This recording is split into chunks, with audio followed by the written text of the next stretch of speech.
চৰকাৰে কি কৰিছে বিজেপি চৰকাৰখনে জুবিন দাই নিয়াৰ কাৰণে সিহঁতে বেলেগ এটা পথত মানুহক দেখাই দিছে যে জুবিন দাৰ আমি 3 মাহ টাইম লাগিব 3 মাহ পিছত টাইম দিম সিহঁতে 26ত জিকিব তাৰপিছত যিকেইটা আছে চামকানু সিদ্ধাৰ্থ সিহঁতক আৰু পলাই পতাং দিব এনেকুৱাকে অসম ৰাইজে এইবাৰ কিন্তু এৰি নেদে বহুত সহ্য কৰিলো আমি এইবাৰ আৰু গৰিমা বুক এটা কথা কওঁ আপুনি ৰাস্তাত ওলাই আহক আপোনাৰ বেকত আমি জুবিন দাৰ যেতিয়া মৃত্যু হ'ল তেতিয়া যিমান মানুহ আছে গোটেই আমি জমা হ'ম আৰু এটাক মই চবক এটা কথা কওঁ যে আমাৰ যিমান সাংস্কৃতিক জগতৰ আছে না আমাৰ কণ্ঠশিল্পী সমাজ একগোট হ'ব লাগিব আজিৰ তাৰিখত জুবিন দা নাই মানে আজি কণ্ঠশিল্পী সমাজ একগোট হৈ কিনে চানমাৰীত যেনেকুৱা এটা প্ৰতিবাদ হৈছিল কান্তলতে সেনেকুৱা প্ৰতিবাদ নামাক লাগে যদি জুবিন দাই ন্যায় নাপায় সেইটো কথা স্পষ্ট কথা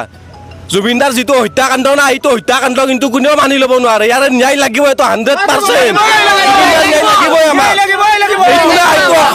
অসমৰ মানুহৰ এটা আত্মা গুচি গ'ল অকল জুবিন দাৰ আত্মা বুলি নহয় প্ৰত্যেকটা মানুহৰ আত্মা গুচি গ'ল আমি খালি এনে বাচিহে আছো এতিয়া আমাৰ একো নাই জীৱনত আমাৰ একো নাই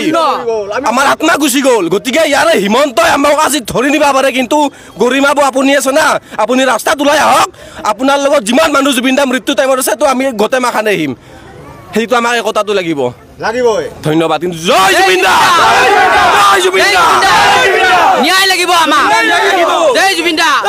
মায়াবিনী ৰাতিৰ বুকুত দেখা পালো তোমাৰ ছবি ধৰা দিলা গোপনে আহি ইয়াৰ কোন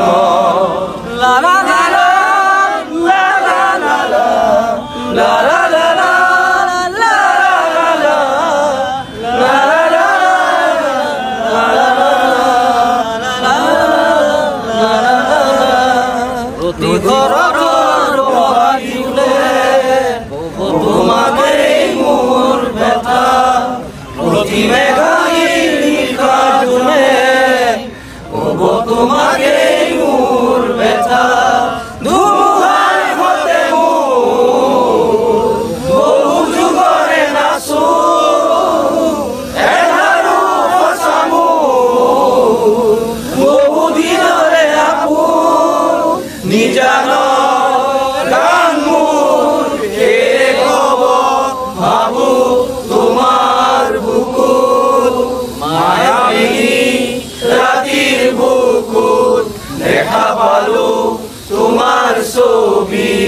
ধৰা দিলা